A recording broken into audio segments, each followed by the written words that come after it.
Tunxha tjeta uroj t'jeni mirë, mi mbrëma dashur miq, rikthehemi në takimin ton të radhës. Sonte ka shumë për të folur, ka shumë për të diskutuar. Ka ngjarje të jashtëzakonshme në botë, në Shqipëri, në rajon dhe kudo. Lufta e tretë botërore nëpër botë është bërë tashmë një term shumë i konsumuar, por cila është realiteti i saj, jemi brenda saj apo jo? Çfarë është duke ndodhur në Ballkan? Çfarë është duke ndodhur në detin e Kinës së Jugut? Luftanijet amerikane kanë lëshuar, janë nisur nga luftanijet amerikane, avion luftarak amerikan të cilët janë rrëzuar, ja kanë rrëzuar kinezët, apo është një gabim njerëzor, apo mungesë nafte, si thot Donald Trump? Çfarë po ndodh me Amerikën dhe me flotën e saj? Cili është boshti i ri, aksi i ri që po formohet ndërmjet Teheranit, Moskës? Detaje të jashtëzakonshme, zhvillime të mëdha, lufta në terren në Ukrainë, si po ecin zhvillimet atje, si janë rrethuar disa nga ushtarët, nga ushtrit, nga batalionet e Ukrainës, kërcënimi bërthamor nga ana tjetër, një lëvizje e Donald Trump, disa deklarata bomb në The Times amerikan, flet për lindjen e mesme, për Amerikën, për të ardhmen, për Netanyahu. Do të bëjmë një 360 gradë sot, pra do të përpiqemi ta mbulojmë nga të gjitha anët dhe do të kthehemi pa diskutim për të parë çfarë ndodh në Tiranën tonë. A ka nisur lufta e tretë botërore në Tiranë? Çfarë do të thotë fleta e thirrjes për njëri nga buldozerët më të mëdhenj të korrupsionit, të rilindjes, Belinda Balluku? A është trembur Edi Rama apo është ai orkestruesi i saj? A është Altin Dumani njeriu që ka fuqi të godas klasën e vjetër politike, apo është duke bërë lëvizje të shpejta, të vogla, të pakta, që të largohet nga detyra se po i vjen afati i fundit dhe t'ja lë barrën e vendimeve të mëdha atyre që do të vinë? Çfarë ka Belinda Balluku? Kush është ky personazh që ka kontrolluar kaq shumë miliarda dollar nga taksat tuaja?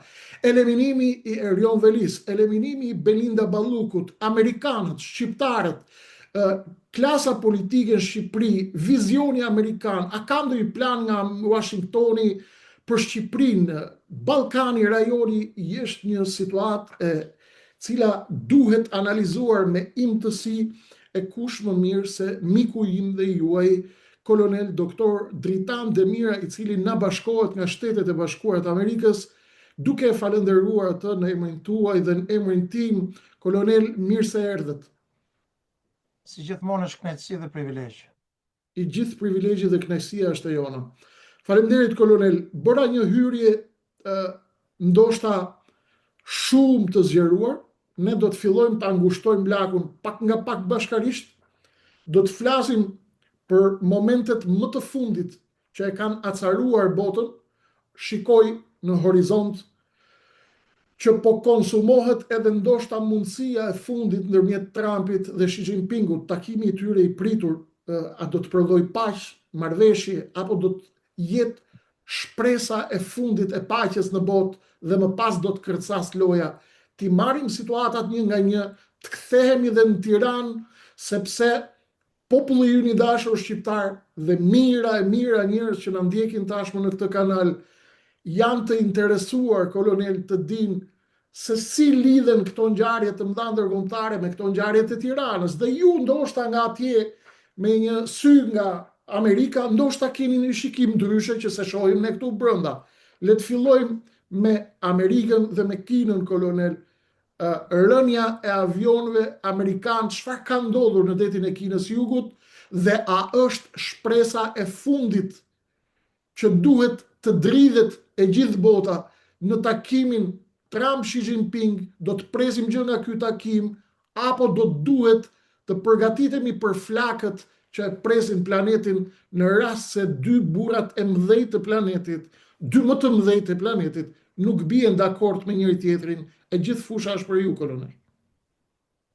Në situatën aktuale që ndodhemi, pa diskutim që një vëmendje të madhe ka marrë se si do të shkojë, se si do të vazhdojë bashkëpunimi, ose a do të intensifikohet lufta e çipave, lufta ekonomike, dhe pastaj e cila mund të gjenerojë edhe një konflikt të mundshëm midis Shtetit Bashkuar të Amerikës dhe Kinës. Jemi në një moment që Shtetet e Bashkuara të Amerikës besoj që nuk duan të përplasen, për shkak se një pjesë e madhe e pajisjeve ushtarake për gjatë këtyre 4 viteve, 3 viteve e gjysë ka shkuar në Ukrainë, një pjesë shumë e madhe është zhvendosur, është përdorur nga Izraeli. Kështu që në gjykimin dhe analizën time, mendoj që për momentin nuk është në interesin e Shtetet Bashkuara të Amerikës për të përplasur me Kinën. Por ajo që po shohim nga presidenti Trump me shumë zgjuarsi ka intensifikuar luftën psikologjike, e cila konsiston në dislokimin e një sasie të konsiderueshme forcash dhe mjetesh, në mënyrë të veçantë forcave detare të komandës së Indo-Pacifikut, të cilat vazhdojnë me intensitet stërvitjet e përbashkëta, jo vetëm në pjesën në komandën e Japonisë, me pjesën tjetër të bazave ushtarake në Korenë e Jugut, por edhe në pjesën e Filipineve, në Guam dhe në rajonin e përreth Kinës, detit Kinës jugore dhe lindore. Gjë e cila në të gjitha rastet është kundërshtuar nga Kina dhe është intensifikuar prezenca e mjeteve të tyre, jo vetëm vëzhgimi dhe monitorimi i tyre, por dhe është intensifikuar masat të cilat në rast të një konfliktit mundshëm, pra të një eskalimit situatës, kanë dislokuar 2 fishin e raketave detare, mjeteve detare, forcave ajrore dhe duke shtuar sasinë e radarëve për monitorimin e vendodhjes të anijeve. Sigurisht një nga shqetësimet kryesore është ajo që sapo cekët ju, si një ndjekës perfekt i këtyre ngjarjeve ndërkombëtare, që nuk të kalon asnjë detaj i rëndësishëm, është edhe gjatë këtyre manovrave të fundit kemi pasur rrëzimin e një F-18 dhe një helikopteri si pjesë e këtyre e komandës Indo-Pacifikut.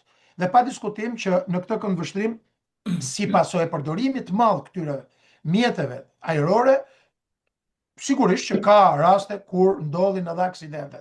Por ajo që më shqetëson më tepër se të gjitha personalisht është dislokimi i armëve elektromagnetike, të cilat përbëjnë një rrezik dhe një kërcënim të jashtëzakonshëm për forcat amerikane dhe forcat e saj aleate në rajonin e Kinës jugore dhe lindore. Falenderoj, kolonel. Është aluduar sigurisht nga ekspertët që avionët amerikanë janë rrëzuar si rezultat i një sulmi elektromagnetik të këtyre, si themi, armatimeve të reja kineze. A ka hetime, ka rezultate për momentin, nëse kemi të bëjmë me një sulm apo kemi të bëjmë me gabim njerëzor dhe defekte teknike normale? Pa diskutim që të gjithë në Shtetet Bashkuara të Amerikës. Në mënyrë të veçantë, Ushtria Amerikane, Shtetet Bashkuara të Amerikës i kushtojnë një rëndësi të jashtëzakonshme të gjitha mësimeve të nxjerra, që do të thotë në rastin konkret hetimit të hollësishëm të gjitha rasteve kur ka aksidente. Sigurisht që edhe Ushtria Amerikane nuk është imune ndaj aksidenteve ajrore, të mos harrojmë që kemi një forcë ajrore prej 13.000-14.000 avionësh dhe helikopterësh, por ajo që është shqetësuese është sepse kohët e fundit është rritur numri i aksidenteve, gjatë cilat mediat amerikane ka filluar të ngrejnë pikpyetje të mëdha. Qartë. Kur më thoni Donald Trump është duke bërë një lëvizje taktike brillante në përdorimin e luftës psikologjike, mendoni, kolonel, se Kina në këtë moment do ta trajtojë me vëmendjen e merituar këtë lojë të nervave dhe këtë presion psikologjik amerikan, apo do të hidhen në sulm siç janë duke vepruar? Ku mendoni se do të lëvizin kinezët?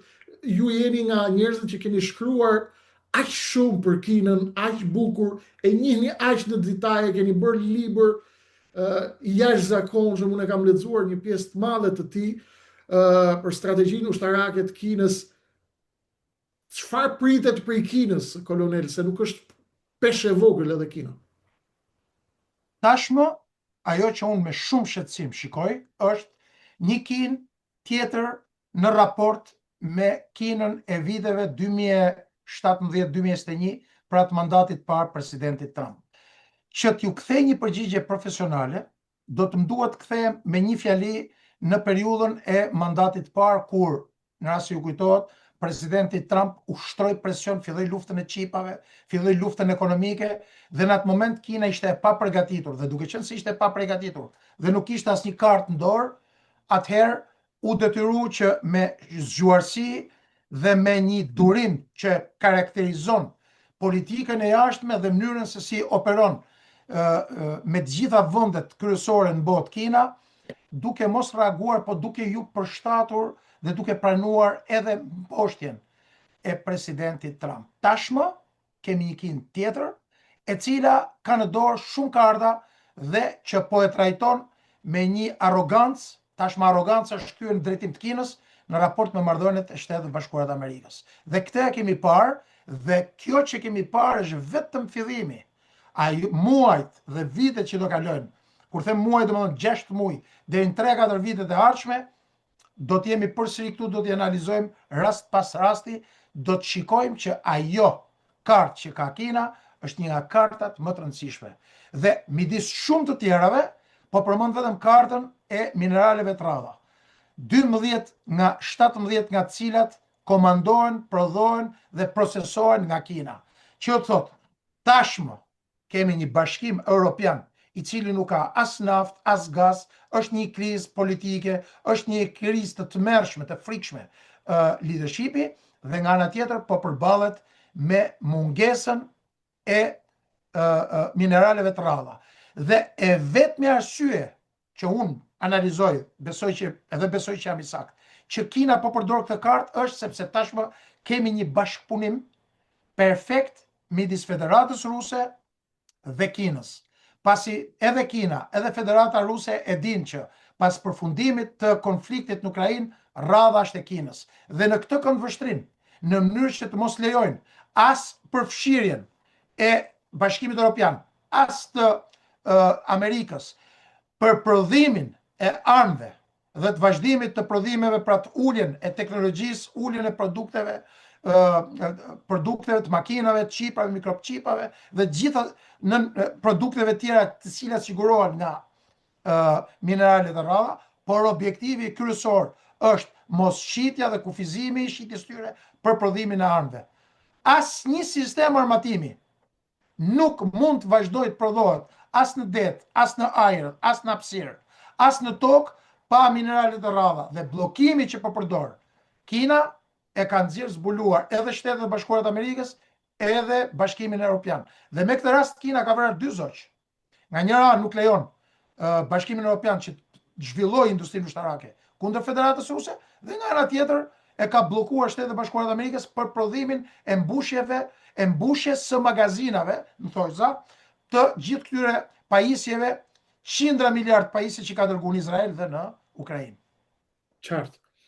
Duke shkuar tek një pikë tjetër e nxehtë, po ndiqja pak zhvillimet ndërmjet amerikanëve dhe rusëve, i deleguari rus ka shkuar në Florida i Putinit, pra është takuar me Steve Witkoff në Florida, më pas ka shkuar në Washington, kanë folur për mundësitë e bashkëpunimit, një dyzim që duket qartë një lojë e madhe, një lojë negociatash sigurisht. Presioni kundër presioni, tërheqje, sulmi ndërmjet Trumpit dhe Putinit.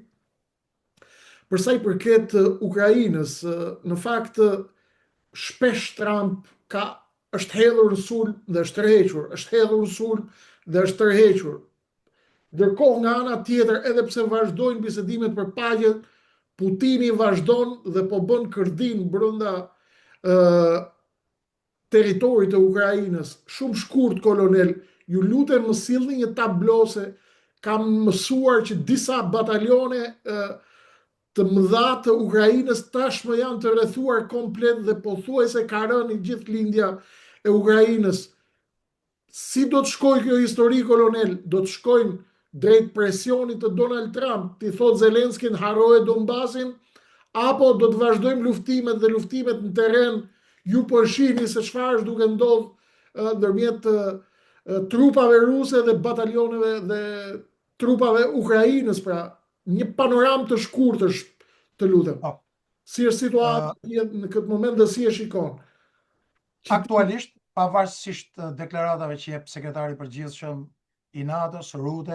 që thot Ukraina nuk po ec asnjë inç. Federata Ruse nuk po ec asnjë inç, apo Ursula von der Leyen. Situata është e tillë që aktualisht paktën në këto 2-3 ditë të fundit, komanda qendrore e forcave ruse ka rrethuar Krasnoarmsin dhe Dimitrovin, rreth 31 batalione, që është një sasi e jashtëzakonshme, dhe në deklaratën e Putinit pardje e pam që i urdhëroi Valeri Gerasimovin, shefin e shtabit të përgjithshëm, që në rast se të zbatonte ligjet ndërkombëtare, në rast se njësitë ukrainase dorëzoheshin, të mos azgjesonin asnjë prej tyre. Ndërkohë, grupi perëndimor ka rrethuar Kupianskin, që është një pikë shumë e rëndësishme për avancimin në drejtim të pjesës lindore të perëndimore të Ukrainës, duke marrë kontrollin e rrugëve të komunikimit në afërsitë të lumit Asko. Edhe këtu janë bllokuar rrugët e furnizimit dhe rreth 13 batalione. Ndërkohë, grupi jugor ka çliruar Drenovkën dhe Plashchevkën në një luftë urbane e cila po zhvillohet në drejtim të Konstantinovkës. Kolonel, më fal kolonel, pa të ndërprer mendimin. Ka njerëz që nuk janë ushtarak, prej tyre edhe unë, që mësojmë prej jush detajet ushtarak. A mund t'ja bësh qartë njerëzve çfarë do të thonë 13 batalione? Po 13 batalione në një krah dhe 31 batalione në një krah tjetër do të thotë rreth 20.000 ushtarë, 25.000 ushtarë. 25.000 ushtarë të mbajtur peng tani të rrethuar. Jo, janë të rrethuar, jo peng, janë të rrethuar. Po peng në këtë kuptim të rrethimit, po.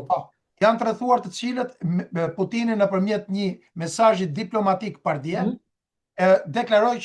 deklaroi pra botës, kjo ishte për t'ia shit botës perëndimore, që gjasë me Putini është kret ndryshe nga këto. Zbaton ligjet ndërkombëtare. Ndërkohë që po bën namin atje, ka bërë masakër. Çfarë ka thënë Putini? Dhe tha që tashmë që i keni rrethuar, krijojini kushte, mos i vrisni në rast se dorëzohen, pra zbatoni ligjet ndërkombëtare, sepse ne nuk jemi si ukrainasit dhe perëndimi, tha Putini. Që thotë që ishte një presion psikologjik nga njëra anë për ushtarët Ukrainës dhe nga ana tjetër. Pra jeni ju kriminalët, unë mbroj të drejtat e njeriut dhe zbatoj ligjet e luftës. Po, ky që ka shkatruar komplet Ukrainën, që e ka kthy komplet gërmall. Nga njëra anë, nga ana tjetër, unë besoj, për t'ju përgjigj shkurtimisht me një fjali pyetjes tuaj. Ky konflikt do të përfundojë në termat e Putinit. Domethënë, ai e ka nis këtë konflikt dhe ky pa arrit objektivin e çarmatosjes Ukrainës dhe krijimit pranimit të neutralitetit dhe pranimit të këtyre krajinave, do ta vazhdojë këtë konflikt me përfshirjen amerikane ose pa përfshirjen amerikane. Mbaron me termat e Putinit, do të thotë që do të tërhiqet Amerika dhe do t'i ushtrojë presion Zelenskit, apo do të thonë vrisni veten, merruni vetë me këtë histori? Presidenti Trump me shumë zgjuarësi, të paktën 4-5 muajt e fundit, spari po i shmanget kurthit të sekretarit përgjithshëm Rutte dhe kryeministit presidentit Macron, kryeministit Starmer, kancelarit Merz dhe Ursula von der Leyen nga njëra anë, por të përfshi Amerika, dhe nga ana tjetër po shikon interesat kombëtare të Shtetit Bashkuar të Amerikës. Nuk ka asnjë interes që sot Shtetet Bashkuara të Amerikës të përfshihen në një konflikt me Federatën Ruse, ndërkohë që i duhet të përgatiten përfundimisht për konfliktin e shekullit që është me Kinën. Kolonel, nuk kanë asnjë interes amerikanët. Ata kanë qenë komandanti i hemisferës perëndimore dhe, si themi, leadershipi i hegemonisë perëndimore apo të hegemonisë liberale në hemisferën perëndimore në termat geopolitik makro. Në qoftë se amerikanët tërhiqen dhe thonë që ne nuk kemi pse të bim në kurthin që ju sapo e thatë me zgjuarësi. Çfarë ndodh me Europën? Putini do të ndalet aty, mendoni ju? Nuk ka interesat të tjera në polin e veriut, në veritë e Europës, sepse është dhe një luftë e madhe për pasuritë e polit veriut. Kina dhe Rusia janë mobilizuar dhe po shkojnë me akullthyeset atje, akullthyeset kineze mbritën përballë brigjeve të amerikane në Alaska në drejtim të polit veriut. Pra është loja më e madhe. Shumë shkurt, kolonel. Tërheqja amerikanëve i vendos europianët përballë një fature, apo mendoni se Vladimir Putini do të ndalet aty në Ukrainë dhe nuk ka ambicje të tjera në Europë? Personalisht mendoj plotësisht që presidenti Putin nuk ka asnjë interes për të vazhduar, për pushtuar Polonin, apo për të pushtuar vendet baltike, në rast se do të provokohet, unë mendoj që edhe mund t'i pushtoj, po asnjë inç në drejtimin perëndimor, se s'ka, Vladimir Putin nuk kontrollon dot territorin e tij, ka pasuri pafund, dhe në shtesë të pasurive që ka edhe një pjesë të madhe, rreth 2-13 trilion dollar në zonën e Donbasit dhe në republikat e tjera. Por ajo që vlen theksohet është një pikë shumë e rëndësishme që ju më provokuat tani, është Arktiku. Dhe unë mendoj që edhe për interes të teleshikuesve, ne të bëjmë një program të veçantë për Arktikun, rëndësia strategjike e Arktikut, dhe më lejo që të siguroj që në Këshillin e Arktikut, ku janë 8 vende antarë të saj, sot Federata Ruse është disa dekada përpara shteteve tjera, përfshirë këtu Shtetet e Bashkuara të Amerikës, Kanadan edhe vendet e tjera, për arsye se që nga viti 2000 dhe deri në ditët e sotme, Federata Ruse spari ka krijuar 7 baza shumë të rëndësishme strategjike, ka 25 vjet që investon në Arktik, së dyti ka krijuar kushtet për përdorimin dhe shfrytëzimin e rrugës Veriut, e cila ul kostot, e cila do jetë rruga e së ardhmes, së treti në rreth 150-250 bilion dollar investime për gazin në Gadishullin, Kara, e me radhë në të gjithë zonën e Arktikut, duke zhvilluar projekte për naftën, për gazin, porte, ka krijuar zona ekskluzive ekonomike, portuare, gjërat cilat kanë tërheq vëmendjen edhe të Kinës, por sfundmi po tërhiqet në këtë investim edhe India, gjë e cila ishte objekt i takimeve. Dhe tashmë që Shtetet e Bashkuara të Amerikës, më në fund, i vetmi është presidenti Trump, si duket edhe nga rreziqet dhe kërcënimet, duke parë këtë zhvillim, që në momentin e marrjes së presidencës, mandatit dytë, kërkoi të merrte drejtimin e Gronlandës, të siguronte Gronlandën dhe të fillonte investimet. Por të mos harrojmë që 25 vite dhe flota e akullthyesve që ka Federata Ruse rreth 25, ndërkohë që Kanadaja ka 2 dhe Amerika ka 2, qëndron shumë më superiore në raport me vendet e tjera. Qartë. Amerika, kolonel, unë kam bërë modestisht një shpjegim të kësaj përpara disa ditëve, por pas një diskutim do ta pasuronte shumë mendimin tim dhe opinionin tim, edhe një bisedë, nëse do ta trajtojmë bashkërisht në të ardhmen Arktikun.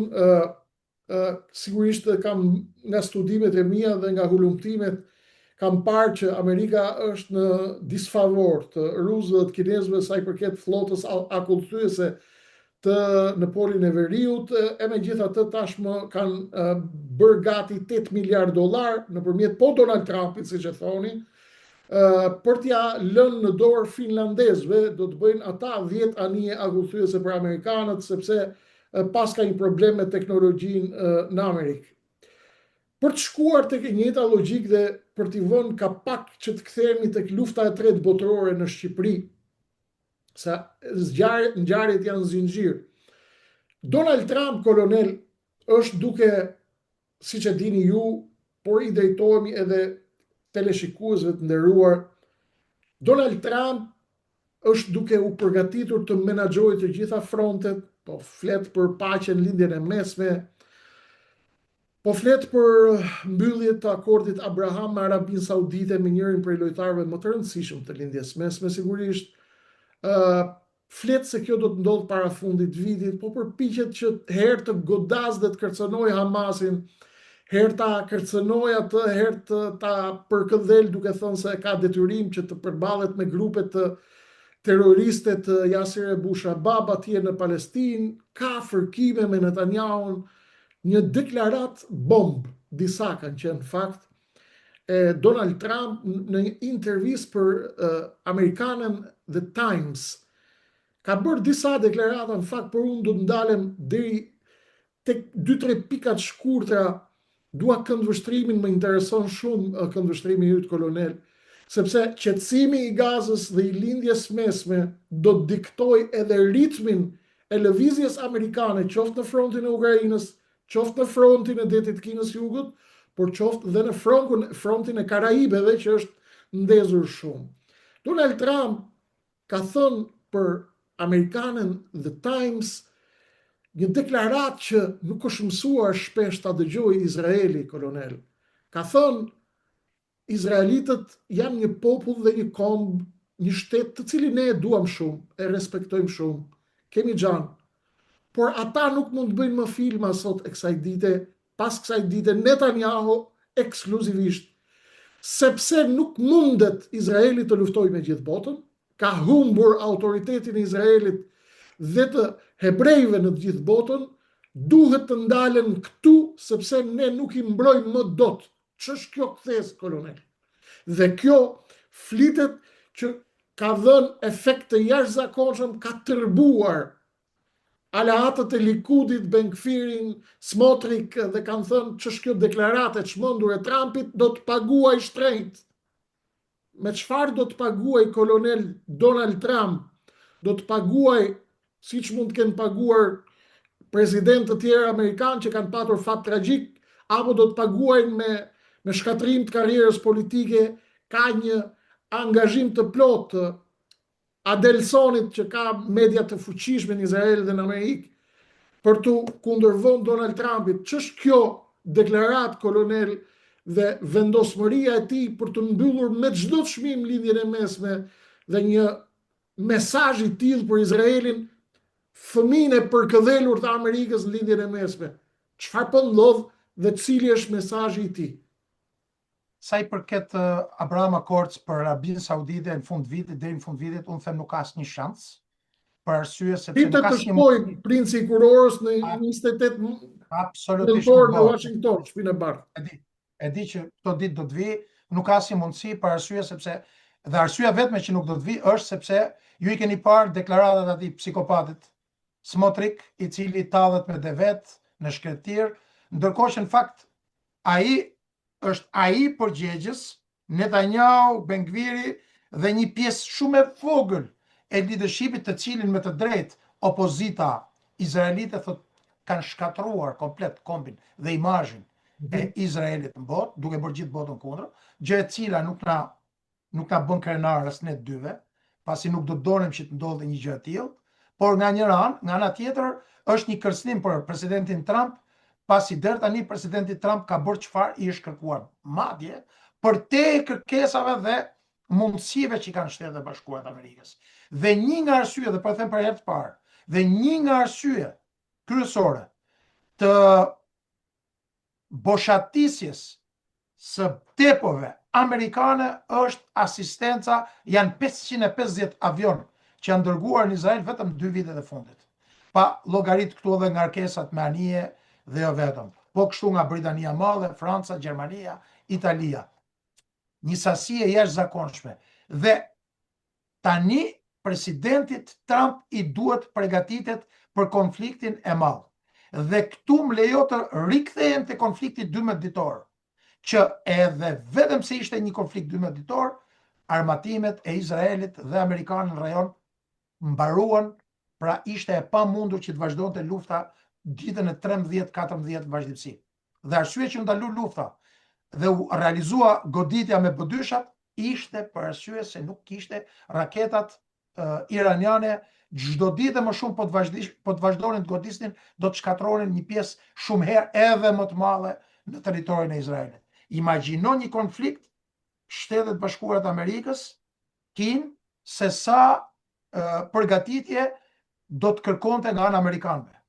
Ndërsa për sa i përket zonjës në fjalë që ju thatë, unë besoj që ajo ka marrë më shumë se sa duhet. Ju e dini që për shkak të saj, mediat amerikane kanë deklaruar njofjen e lartësive Golan, kalimin ambasadës amerikane në Jeruzalem, vendime të cilat kanë qenë vendime komplet kontradiktore me gjithë politikën e jashtme të vendeve perëndimore, gjë e cila detyroi sfundmi ky genocid. Dhe kjo mbështetje pa precedent detyroi që edhe Franca, edhe Britania e Madhe, Norvegjia e vendet tjera perëndimore të njihnin Palestinën. Dhe për ta përmbyll, unë mendoj që do duhet ndryshonte politika izraelite në raport me Shtetet e Bashkuara të Amerikës, për shkak se mbështetja e zionizmit në Shtetet e Bashkuara të Amerikës sot është në pikat më të vogla, është në pikat më të vogla dhe është një lëvizje e cila çdo ditë më shumë po rritet, që do të thotë do ta pengojë çdo administratë amerikane për të ndërmarrë vendime në shkallën dhe masën që ka marrë presidenti Trump. Dhe në këtë këndvështrim, presidenti Trump është presidenti që ka mbështetur Izraelin më shumë se asnjë president tjetër në historinë e Amerikës. Dhe ai e tha vetë këtë. Duke patur parasysh këtë, kolonel, në përgjigje telegrafike shkurt që të kthehemi tek lufta jon këtu brenda. Kjo kthesë e Trumpit apo ky vendim radikal i Donald Trumpit për t'i thënë Izraelit dhe Netanyahus, nuk keni shans të ma prishni lojën time. Gati konflikti dhe një përplasje e madhe në Liban, ambasadori amerikan dhe emisari Trump për lindjen e mesme Tom Barrack ka thënë se Izraeli mund të godas dhe mund të nisë bombardimin e Libanit në qoftë se Hezbollah nuk dorëzojnë armët e tyre. Të njëjtat kërcënime kanë ardhur për Hamasin dhe në të njëjtën kohë është bërë një akord i aksit Rusi-Teheran për mbrojtjen e përbashkët. Dy fjalë për këtë akord, kolonel, dhe për këtë situatë, a do të shpërthejë sërish lindja e mesme, apo do të kemi një paq të brisht, nuk i dihet se deri kur. Në qoftë se amerikanët do të bie në kurthin e izraelitëve të Netanyahu, sepse Netanyahu do vetëm të vazhdojë luftën për shkak që qëndroi në pushtet. Nuk ka asnjë interes tjetër. Kemi marrëveshje me Hezbollahun, çdo ditë bombardohet, shkelet marrëveshja paqes. Është shkel deri tani të paktën 4400, në më shumë se 4400 raste. Pardia tjetër pardia vazhdimsi, spari. Së dyti, në rast se Amerika do bie në kurthin, objektivi i Izraelit, edhe i AIPAC-ut, edhe i gjithë kontrollit që kanë në institucionet amerikane është përfshirja e Shtetet Bashkuara të Amerikës për të shkatruar, për ta kthyer Iranin në një Siri, gjë të cilën nuk do ta lejojë as Rusia, as Kina. Ky akord, çfarë është ky akord i ri mes rusëve dhe kinezëve Nuk është një akord i ri, tashmë kemi një aleancë me 4 shtete, përfshi dhe Korenë e Veriut, dhe janë të 4 shtetet të cilat lidhen me njëri tjetrin, me kufi toksor dhe detar, përveç Iranit. Diçka e re është sepse ky aksi i kundërshtarëve të Perëndimit, aksi i qeverive, bashkëpunimi pra? Po, është një aks i cili jo vetëm që projekton fuqi, por është çdo ditë më shumë për pasojë edhe të gabimeve të politikës jashtme të Perëndimit, është duke ofruar dhe duke kriju aleanca të reja, ku një pjesë e madhe e vendeve të cilat kanë qenë në aleancë me Perëndimin janë duke u bashkuar këtyre aleancave. Dhe më lejo të rikujtoj Shanghai Cooperation Organization, organizata ASEANit në cilën vetë presidenti Trump ishte prezent dje dhe pardje, dhe BRICS-it, të cilat tashmë BRICS-i pretendohet të shkojë në 21 vende dhe në 20-30 vende tjera të cilat presin krijimi monedhës së re, banka qendrore e BRICS-it, janë të gjitha lajme të këqija për Perëndimin dhe në këtë këndvështrim me shumë zgjuarsi administrata e re Trump po përpiqet që të mos bjeri nga njëra anë pre e kundërshtimeve përdorimit nga ana e Izraelit për të ndezë një luftë në lindjen e mesme dhe nga ana tjetër për të menduar me të gjitha format për ta prish këtë aleancë në mënyrë që edhe ajo të vazhdojë të jetë të drejtojë botën në këto momente që jemi. Qartë, të kthehemi ke shtëpia jonë shpejt e shpejt, kolonel. Qeveria Kosova është pa qeveri. Kosova nuk mund të zgjedhë qeveri.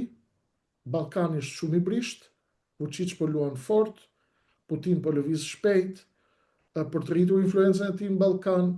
Me sa duket Kosova shkon drejt zgjedhjeve të parakohshme që besoj do të jenë referendare, se zgjedhje për të kaluar krizën, është komplet pa buxhet dhe nuk duhet që Kosova të jetë në këtë moment pa qeveri. Në Tiranë po bëhen kalkulime të shpejta, kolonel, dhe ka dalë një flet thirrje për Belinda Ballukun, zëvendës kryeministren, ministren e energjetikës, personazh jashtëzakonisht i rëndësishëm që ka firmosur miliarda euro tendera e marrëveshje të cilat lidhen me parat dhe me gjakun e shqiptarëve. Spaku ka nxjerrë një fletë thirrje për zonjën Balluku dhe i ka thënë që ditën e hënë duhet vish bashkë me avokat. Sipas traditës, kush të rritet me avokat do të thotë që do t'i komunikohet një akuzë penale. Nuk ka ardhur se ka thënë jam jashtë, jam në Rumani, jam në Zvicër. Tashmë i kanë nisur fletën e dytë të thirrjes dhe i kanë thënë deri të premten duhet vish ose do të thirresh, do të merresh me forcë. Ka njoftime se ka nisur presion i jashtëzakonshëm nga Edi Rama për Spakun dhe për drejtësinë, për prokurorin e çështjes. Ju, kolonel, si mendoni, duke e parë nga larg, ju jeni pak më të ftohtë se ne këtu, edhe për arsye të profesionit se ju ushtarak dhe jeni gjithmonë akull, se duhet të merrni vendime të nxehta, dhe që vendimet e nxehta të merren në mënyrë me precizion të lartë, duhet vendimmarrësi të jetë i akullt, siç jeni ju. Me një shikim të akullt dhe të ftohtë dhe racional nga atje se ndoshta ne këtu brenda, kolonel, na kapin ethet apo emocionet apo jemi më të ndikuar, më të përfshirë. A mendon se po lëviz Spaku për të goditur klasën e vjetër politike? Ka indicie amerikane apo është urdhër i Ramës për të djegur Belinda Ballukun? Si e shikon gjithë këtë? Pastaj të hymë ta shikojmë në detaje, të hymë në të thella. Spari futem tek ajo kategori njerëzish të cilët e mbështesin në mënyrë absolute misionin e Spakut. Krijimin e Spakut, misionin e Spakut, por në parim. Parimisht. Por më duhet të them, të jemi sinqert, mendimin tim, të cilin nuk e kam vetëm emocional, po e bazoj edhe mbi bazën e një sër provash dhe faktesh, analizash, informacionesh, brenda dhe jashtë Shqipërisë, pasi pavarësisht faktit që jetoj jashtë, kam mundësi dhe bashkëpunim me të gjitha institucionet dhe agjencitë, ministritë dhe agjencitë në Shqipëri, për të marrë informacion dhe për të shkëmbyer informacione të gjitha kategorive. Them që absolutisht misioni i Spakut është një mision totalisht i dështuar. E them me shumë dhimbje, sepse goditja ndaj ministrave, hajdutëve të rilindjes, dhe këtu nuk dua ta politizoj, absolutisht, që në mandatin e parë, që nga Mimi Kodheli që i merrte $10.000 për të fik radarët, për të bashkëpunuar në trafikun e drogës. Për çfarë fiket radarët? Fiken radarët që të kaloj droga, që t'ja bëjmë qartë njerëz. A diskutim, unë bile kur kam qenë ministri i brendshëm, i kam dërguar një letër. Edhe asaj, por edhe agjencive relevante ku i tërhiqja vëmendjen. Për i tërhiqja vëmendjen si ministër mbrojtje për përfshirjen në fikjen e radarëve, gjë e cila u vërtetua në të gjitha hetimet italiane dhe u publikua nga antimafia, ku trafikantët e Sajmir Tahirit të rilindjes deklaruan në prokurorit italiane pagunim dhe €10.000 për të fikë radarët e Ministrisë Mbrojtjes kur ishte Mimi Kodheli dhe vazhdonim aktivitetin për kalimin e skafeve. Pse ka dështu Spaku, kolonel? Pse? Spaku ka dështuar sepse e fillova me Kodhelin, me Gjaçkën dhe me një tuf hajdutësh ministrash të rilindjes, të cilët, sepse këtu do dalim tek kryeministri Rama dhe të lëshimi i Ballukut, sepse dhe do të duhet që një pjesë e madhe e deputetëve, të cilët kanë qenë ish ministrat brendshëm, ish ministra mbrojtje, e ministrat jashtëm, të përfshirë në afera korruptive të lidhur me grupet e trafikut drogës, duke bërë biznes, duke u pagu biletat, duke fjet në hotele, duke u mbështet në fushatat elektorale të gjitha zgjedhjeve, 3-4 zgjedhjet fundit. Dhe nëse Spaku nuk do të kishte dështuar, sot të paktën 10-15 ish ministra dhe drejtues lart Partisë Socialiste do të ishin mbrapa hekurave, më shumë se 7-8 deputet të rilindjes sot, që nga deputetet e Elbasanit, Durrësit, Fierit nuk do të ishin në parlament dhe një pjesë e kryetarëve të bashkisë të cilët që nga preçi tërmet Cjegaj, Peci, Cjegaj, i Tepelenës dhe jo vetëm që do të ishin mrapa ekurave. Tërmet Dhe kjo Peci, tërmet Peci. Atëherë kjo më bën të them që absolutisht SPAK-u ka dështuar tërësisht në misionin e tij. Dhe unë gjykoj që SPAK-u komandohet dhe drejtohet drejt për drejt nga kryeministri Rama. E them me dhimbjen më të plot dhe nuk kam asgjë kundër drejtuesve të saj. Dhe pikërisht është kjo e cila i ka dhënë një panoramë qartë amerikanëve, të cilët kur e ftuan Amerikë, drejtuesin e saj i kanë thënë ato çka i kanë thënë, të cilat nuk janë objekt i këtyre analizave. Qartë.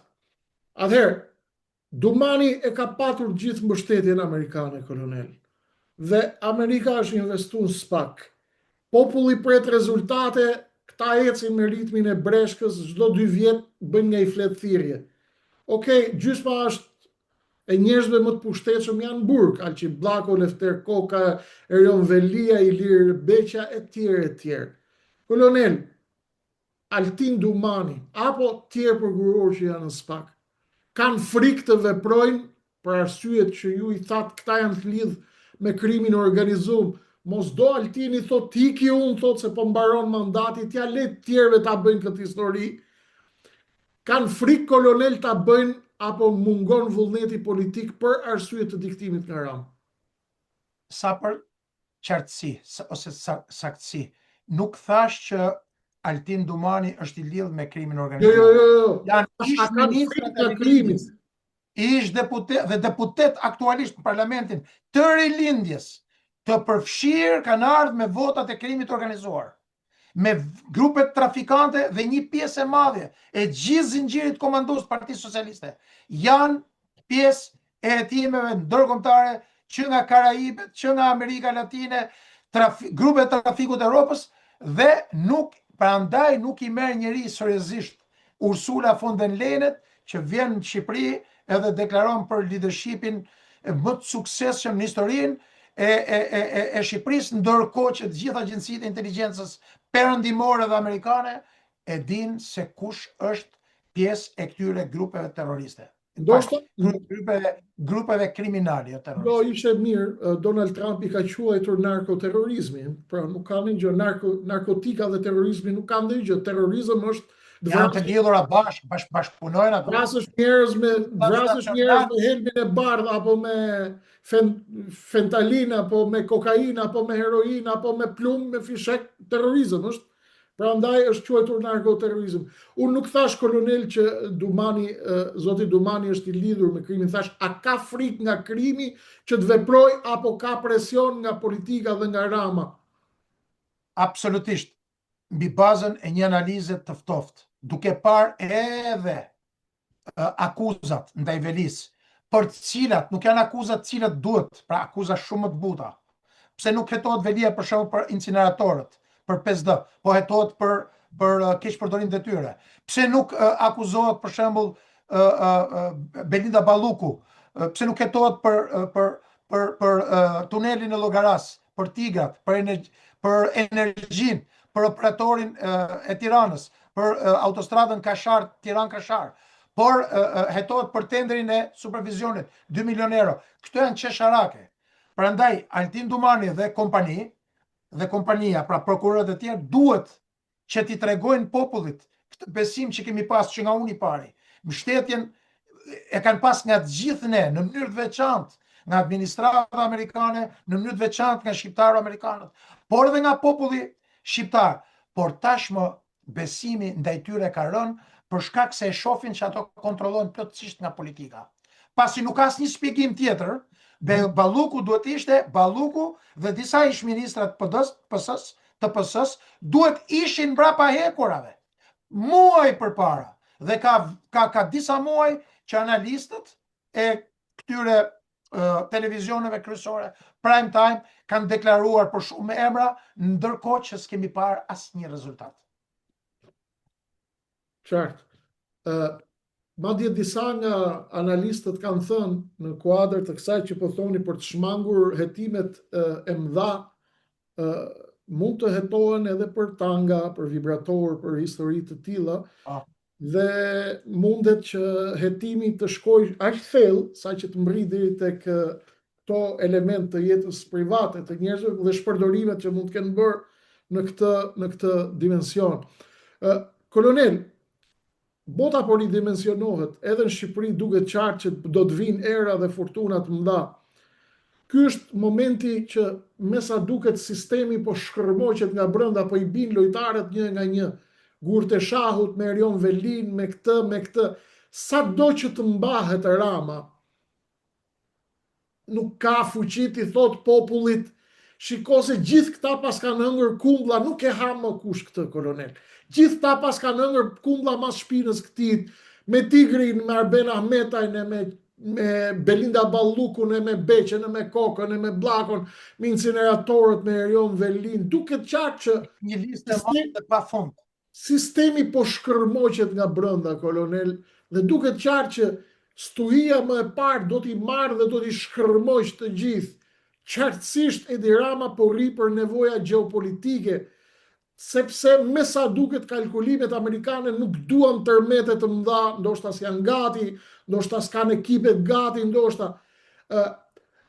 Përse Dumani, kolonel, nuk zgjedh që t'i hap gjitha këto dosje që ju sapo i përmendët, mos vall ka frikë se i bie gjithë sistemi përpara kohës së dur, apo nuk do ta marrë ai përsipër këto, do të largohet dhe t'ja lë tjetër kujt këtë peshë. Absolutisht nuk ka fuqi për ta bërë këtë. S'ka fuqi. I ka pas të gjithë kohën e mundshme për ta realizuar. E ka pas mbështetjen amerikane, kolonel, është fol shumë për këtë. Mbështetjen amerikane ka pas, por problemi është i presionit që ka nga kryeministri. Dhe pikërisht këtu spjegohen aferat. Pse nuk hetohen aferat cilat janë përfshirë, që ka përfshirë të drejt për drejt, ose ansore Rama, ose njerëzit më të afërt. Dhe kjo është e qartë, që të gjithë këto individ të cilët i lshon Rama, pjesërisht, akuzohen vetëm për gjëra të vogla, jo për gjëra të cilat i kanë sjellë një dëm të jashtëzakonshëm buxhetit dhe ekonomisë, dhe përrjelloj cilësisë jetës qytetarëve shqiptar. Kolonel, atë që e flasim ne, pas një diskutim nuk kam asnjë dyshim unë që e din ndërkombëtarët më mirë se ne. Në këto kushte, a besoni që zonja Balluku ka qenë ndërlidhse dhe një interlekutore ndërlidhse ndërmjet lojtarëve të huaj gjeopolitik të dukshëm dhe të padukshëm me interesa belinje dhe malinje dhe beninje, këtu në Shqipëri, duke bërë marrëveshje të mëdha për energjetikën, për infrastrukturën që janë për aeroporte, porte, lënia e sigurisë kombëtare të Shqipërisë, një vend i NATO-s, kolonel, t'i themi popullit, sepse populli nuk është budalla, na njeh mirë ne, na kupton mirë ne, ndoshta nuk din t'i artikulojnë gjërat ashtu siç duhet, por ata e kuptojnë mirë çfarë po ndodh. Kolonel, Rama po e mban gjallë presioni që ai po i bën Dumanit dhe Spakut, po e mbajnë në këmbë oligarkët dhe kartelet, grupimet kriminale me të cilat ai është i lidhur, po e mbajnë në këmbë shërbime sekrete të huaja që kanë interese në Shqipëri apo marrëveshje të fshehta me Perëndimin. Absolutisht që po, nuk ka asnjë diskutim. Nga një anë, po t'i analizojmë me qetësi dhe profesionalizëm të gjithë investimet strategjike. Të gjitha i shërbejnë, të gjithë të koncesione, më thojza, që ka dhënë kryeministri Rama, janë bërë nëpërmjet njerëzve të tij, pra në bazë të funksioneve. Përpara ishte Veliaj, pastaj më pas ishte Balluku, pastaj pak më para ishte Ahmetaj, Ben Ahmetaj, i cili u tregoi zgjuar dhe nuk firmosi, dhe nga ana tjetër ministrat e tjerë, siç është Olta Xhaçka, po këto ministrat e tjerë që janë aktualisht tani ministri i mbrojtjes, por jo vetëm, me qëllimin e vetëm që t'japi koncesione ndaj aktorëve të ndryshëm dhe kompanive të ndryshme në mënyrë që të rrisi lidhjet e tij politike të futet dhe të siguroj një mbijetesë për të qëndruar në karrige.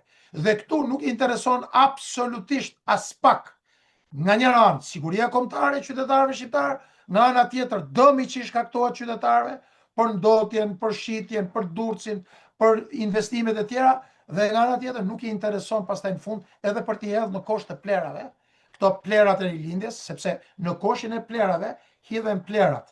Dhe në këtë rast plerat janë këto të cilët përdoren, keq përdoren, siç ta thash pak më parë, siç ka qenë Mimi Kodheli që përdorej për letrat e tualetit, dhe pastaj ai sigurisht për të qëndruar në pushtet i hedh të gjithë.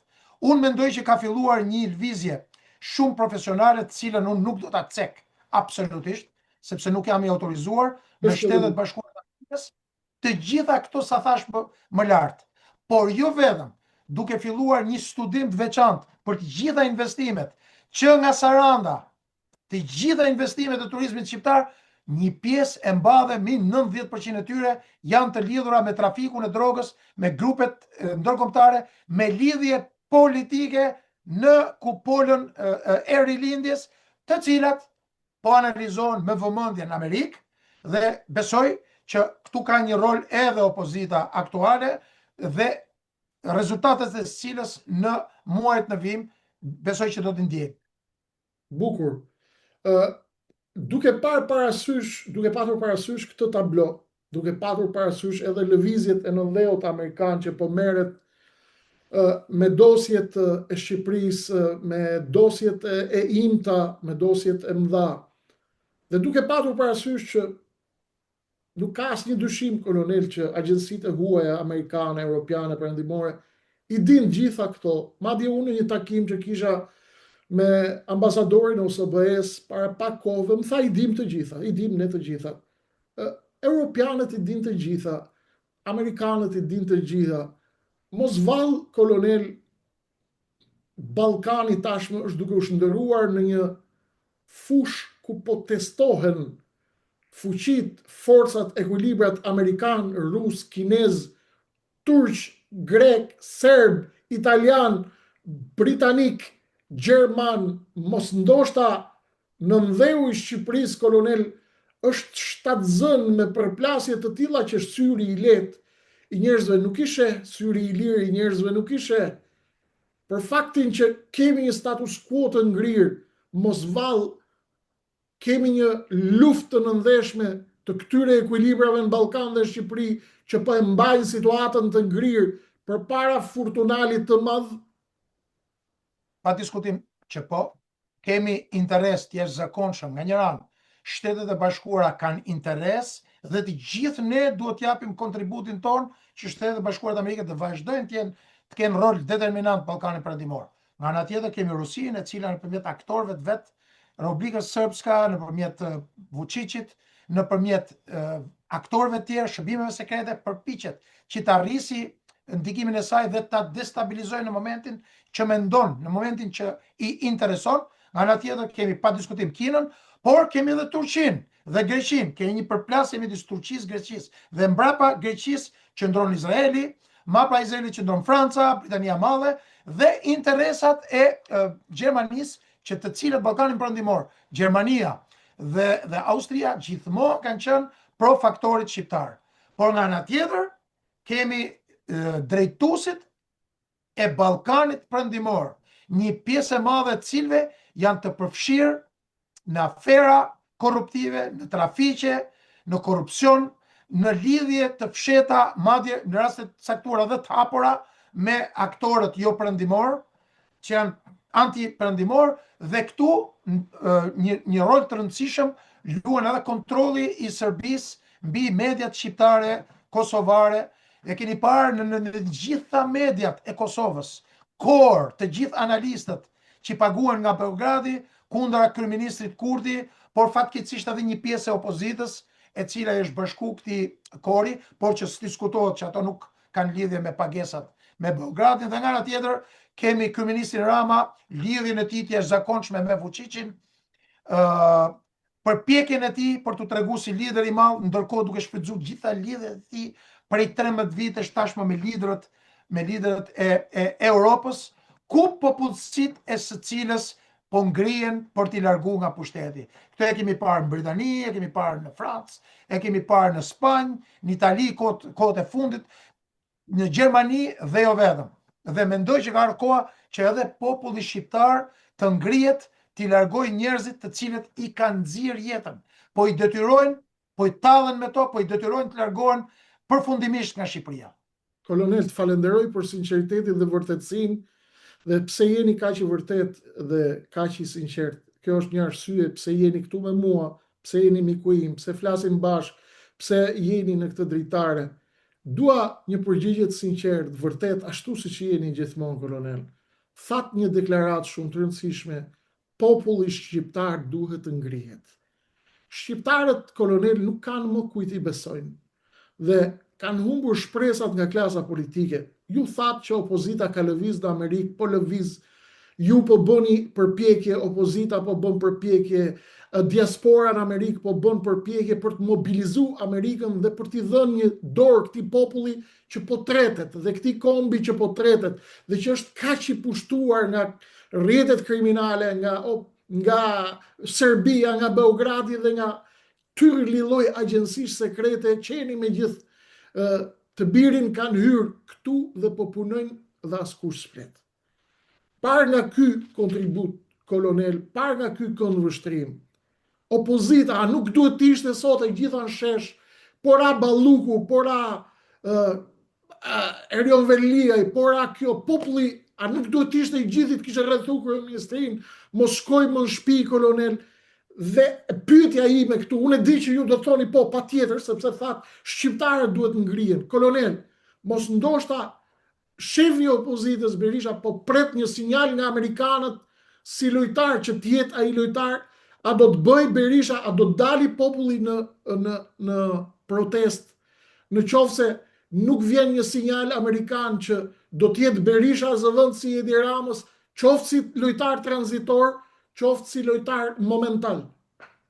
Si e shikon, kush do ta ngrej popullin? Unë nuk e ngrej dot, ti nuk e ngren dot, sepse populli thot, ky dritani me gjithë të kreshnikun, fjalët i kanë të mira, po s'kan fuqi me bërë gjë, se me ngrejt popullin ti e di se çfarë fuqie duhet. Janë çuna të mirë, janë djem të mirë, na shkruajnë aty janë pasuri kombëtare, jeni patriot, ju duam fort, po ata e din, kolonel, që ne të dy nuk e ngrejmë dot popullin. Kush do ta ngrej popullin, kolonel? Populli duhet ishte sot përballë kryeministrisë, sepse ka rënë qeveria, është e gjitha e lidhur me drogën, me krimin, ka rënë zvendës kryeministja. Kush do ta nxjerrë popullin? A ka lidhje me kalkulime opozit Amerikë ky ngërç që ka ndodhur sot, apo si e shikon ti?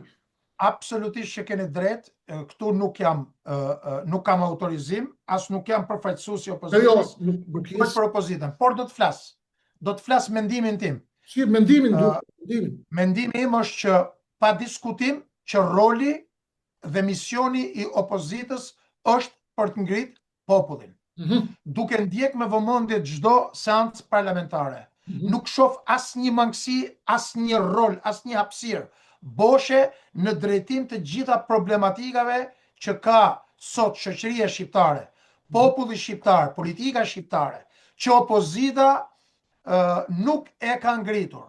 Unë mendoj që pikërisht është padrejtësia ose tinxhia e kryeministit Rama, i cili i ka blerë të gjitha mediat, i ka blerë të gjitha shoqëritë civile. Ju e dini që gjithë shoqëritë civile, të gjithë grupazhet ose grupimet e shoqërisë civile kanë qenë të financuara nga Sorosi. Një pjesë e cilave sot i kemë parlament, deputet Partisë Socialiste, që hiqeshin, sikur ishin pjesë përfaqësues shoqërisë civile. Dhe pikërisht për këtë arsye, duke qenë se nga njëra anë i janë blerë një pjesë e madhe e shoqërisë civile, një pjesë e mediave dhe një pjesë e personave të cilët duhet sot ishin rrugë, unë besoj që është misioni i opozitës, e cila bashkë me të gjithë pjesëtarët, gjithë shqiptarët, përfshi edhe ty, përfshi edhe mu, përfshi edhe gjithë pjesën tjetër, të cilët e duan kombin shqiptar që të mbijetoj, të mos bie i pre e këtyre liderëve të korruptuar të cilët për të marrë karriget e tyre janë gati të qesin, të japin çdo koncepcion të Shqipërisë, vetëm të vazhdojnë të drejtojnë, në mënyrë që çdo lëvizje politike, parti politike në të ardhmen ta kuptoj që asnjëra nuk është imune ndaj padrejtësive. Prandaj ja kam thënë, më çdon mundësia këtu te ju, ka ardhur momenti për t'i marrë zvarr të gjithë ata që e kanë keq përdor pushtetin. Në Shqipëri, në që të vi një klasë e re politike e cila e do kombin, dhe këtu ka sa dush përfaqësues të cilët janë pjesë e parlamentit, si pjesë e opozitës, që mund të jenë pjesë e kësaj lëvizje. Qartë, të falenderoj, kolonel, pyetja e fundit me një fjali. Amerika, ku ndërruan shumë shqiptarët, vendi që ka nostalgji shumë, një pjesë po largohen, nuk e duan më. Amerika, kolonel, a do t'i ndihmoj shqiptarët të shpëtojnë veten e tyre në këtë moment, apo shqiptarët duhet shpëtojnë veten sepse Amerika ka halle të mëdha dhe dosje shumë më të mëdha se sa Shqipëria, apo do të kemi një kombinim të të dyjave? Do të jenë të braktisur shqiptarët në këtë betejë me kartelet, apo do ta kenë dhe ndihmën e Amerikës? Cili është mendimi juaj? Absolutisht që jo. Nuk do të jenë braktisur shqiptarët nga Amerika, për arsye se Amerika ka interesa të jashtëzakonshme në Ballkanin Perëndimor, nuk mund t'ja lejoj këtë pjesë atje ku ka interesat e saj të mëdha t'ja lejoj Federatës Ruse, pra ta lëshoj këtë pjesë terreni. Nga njëra, nga ana tjetër. Ti mendon nëse tërhiqet Amerika, mbaroi loja, u dorëzoi Shqipëria? Nuk, në mënyrë absolute nuk tërhiqet Amerika, i kemi të gjithë informacionet që nuk tërhiqet nga Shqipëria, nuk tërhiqet nga Kosova, nga Kroacia dhe jo vetëm. Kam një këshill shumë modeste për një pjesë të madhe të shqiptarëve të cilët kanë urrëtie, shprehin urrëtie, jo kanë urrëtie, ndaj Shtetet Bashkuara të Amerikës. Është gabim i madh për arsye se të gjitha rastet kur kombi shqiptar kanë qenë në hallin, në rrezik për mbijetesën e tij, janë Shtetet e Bashkuara të Amerikës, të cilët na kanë ruajtur, na kanë mbrojtur, edhe kashqi Britanisë Madhe, Francës, Rusisë dhe aktorëve vendeve tjera të cilat. Pa diskutim që kjo vjen, unë e mirë kuptoj dhe e kuptoj që vjen si pasojë e politikave të gabuara të një pjesë diplomatësh të super korruptuar, të cilët kanë lavdruar në vazhdimsi dhe kanë mbështetur partitë të cilat i kanë vjedhur në të gjitha rastet zgjedhjet, lider të korruptuar, por të mos harroni, qasja jonë e shqiptarëve, ylli jonë polar, është oferta amerikane. Nuk është oferta ruse, nuk është oferta kineze, dhe nuk janë ofertat e tjera dhe agjendat e tjera anti-shqiptare. Prandaj, sepse shikoj kreshnik një pjesë të madhe të mesazheve që shprehen kundër Amerikës, dhe është e paimagjinueshme. Populli shqiptar të kthehet, një pjesë e popullit shqiptar kundër Amerikës dhe interesave amerikane në vend. Falenderoj, kolonel. Mesazhi ishte i qartë. You will never be alone. Ju kur s'keni për të qenë vetëm, mendoj se është mesazhi juaj, kolonel, dhe shpresoj të jetë ashtu. Sigurisht është shumë komplekse dhe meriton një analizë në vete. Arsyet pse kemi mbritur këtu, populli shqiptar nuk është më një popull i mefsht, nuk është më një popull i papar.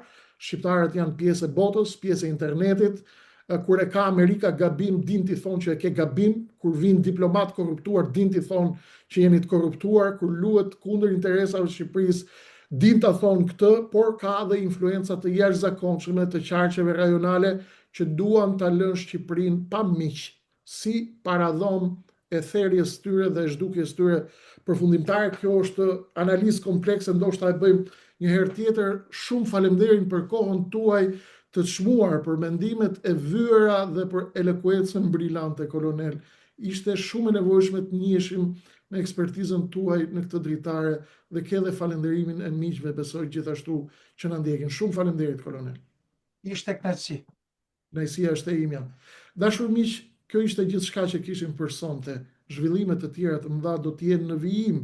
Ju vazhdoni të qëndroni me ne, sepse nuk do t'ju lëm vetëm kur në këtë betejë informacioni, në këtë betejë vetdije, në këtë betejë të trurit me antitrurin, në këtë betejë të profesionalizmit me mediokritetin, në këtë betejë të fake newsit me atë që duhet ta dinë shqiptarët.